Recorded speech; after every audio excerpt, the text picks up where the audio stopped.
क्या कभी ऐसा हुआ है कि आपके दिल में निराशा की आग जल रही हो, जैसे हर ओर अंधेरा हो और मन की शांति कहीं खो गई हो? क्या आपको लगता है कि जब भी आप अपने मन से हार जाते हैं तब कोई राह नहीं बचती? अगर हां, तो इस कहानी को जरूर सुनिए। नमस्कार दोस्तों, आज मैं आपको एक ऐसी प्रेरणादायक कहानी सुनाने जा रहा हूं जो एक महान साधु की है, जिसने मन की शांति और आंतरिक शक्ति का सही अर्थ अपने शिष्यों को सिखाया। यह कहानी हमें दिखाती है कि कैसे हम अपने भीतर छुपी हुई शक्ति को जागृत कर सकते हैं, कैसे हम अपने मन को शांत कर सकते हैं और कठिनाइयों का सामना कर सकते हैं। तो चलिए इस यात्रा पर चलते हैं। बहुत समय पहले की बात है। एक दूर दराज के गांव में एक साधु रहता था। वो साधु अपने शांति और ज्ञान के लिए प्रसिद्ध था। दूर दूर से लोग उसके पास अपनी समस्याओं का समाधान खोजने आते थे। एक दिन एक युवा शिष्य जिसका नाम अर्जुन था, साधु के पास आया। उसके चेहरे पर बेचैनी और आंखों में असहायता झलक रही थी। अर्जुन ने कहा, गुरुजी, मैं हार गया हूं। मैंने बहुत कोशिश की, पर मैं अपने मन को शांत नहीं कर पा रहा हूं। हर बार कुछ न कुछ उलझन और डर मेरे मन को जकड़े रहता है। मैं क्या करूं? साधु ने मुस्कुराते हुए अर्जुन को पास बुलाया और कहा, अर्जुन, मन की इस बेचैनी का सामना करना ही सबसे बड़ी परीक्षा है, पर घबराओ मत, मैं तुम्हें एक कहानी सुनाता हूं। साधु ने अर्जुन से कहा, एक समय की बात है।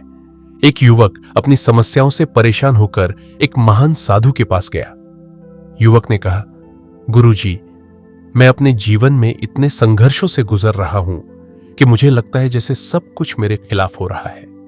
मैं अपने मन को शांत रखना चाहता हूं, पर कर नहीं पाता। साधु ने युवक की बात सुनकर उसे अपने साथ जंगल की ओर चलने के लिए कहा।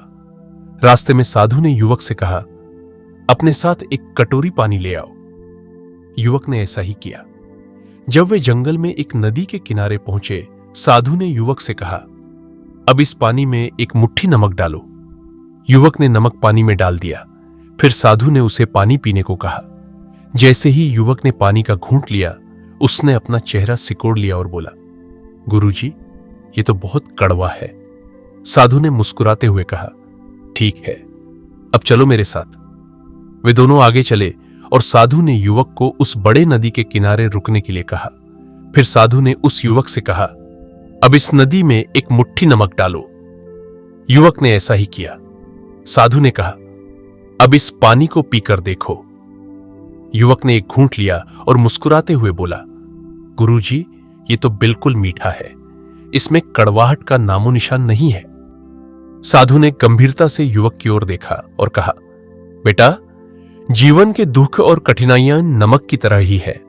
उनकी कड़वाहट पर हमारा कोई नियंत्रण नहीं है, पर हम ये तय कर सकते हैं कि हम अपना मन एक कटोरी जितना संकीर्ण रखें या फिर एक नदी की तरह विशाल बनाएं। उन्होंने समझाया, अगर तुम्हारा मन छोटा और संकीर्ण है तो हर छोटी सी परेशानी भी तुम्हारे जीवन में कड़वाहट घोल देगी, लेकिन अगर तुम अपने मन को विशाल बना लो तो बड़ी से बड़ी समस्या भी तुम्हारी शांति को नहीं भंग कर पाएगी। अर्जुन साधु की बात सुनकर शांत हो गया।